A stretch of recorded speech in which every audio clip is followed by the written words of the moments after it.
Ngasi gi wari se Akbar Birbal gi matang gi wari udine. Wari sigi maming sina The Crows of the Kingdom kawe.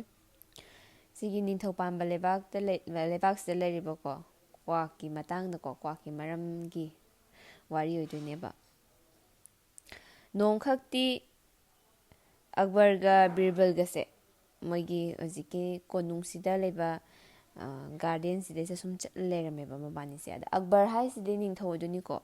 Birbal hai sina Akbar gi minister singi marakta Birbal sisu minister amakhakni ko. Ada Akbar sina ko. Sumsat pasayista upambi amkhakta kwak mayam tongba amkhak urameba. Ada Akbar sina Birbal sida hangba wahang ama hangningeba. Mana haireba Birbal sida.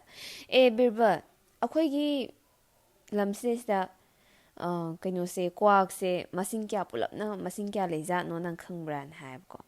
Adudane Birbal sina haireba ining tho akhoi gi lebak se sane kwak ki masing se 95,463 crores leye akhoi gi lebak sida haib ko.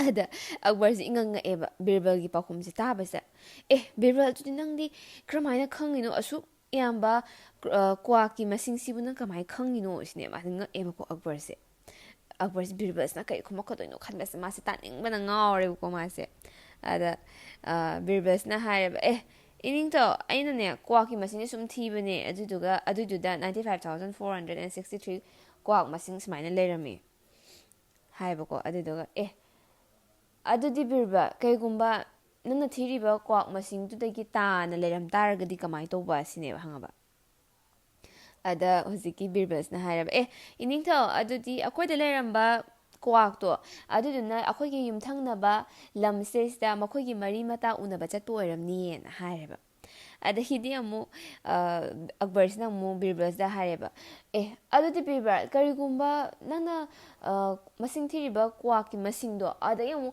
hena leram targati amu kharmai to ba na hairaba ada Birbal na hairaba ining tho adudi ne atopa lamda leiba kwak tuna akoigi lamse sida makoigi mari mata unaba lakpo oiramni adudugi masing yam khalakpo oidoini na hairaba hangaba Birbal gi paukhum ahumse taawada maase nokningeba maase nuogoina leireba haidi makha tana question haningai leitreba amaromdadi kwaki masing thiba se kanana bu ngamdoino haidi question do jujaba question natena adu taragasu Birbal di singbanina mana ngamnaba dum pakhumdo dum piba haidare ko nokningba romda boigera madi haija singjabanina pakhum piba yamna haiba Birbal se ana makha tana Akbar kem pakhum wahang hangidre adum loisan khre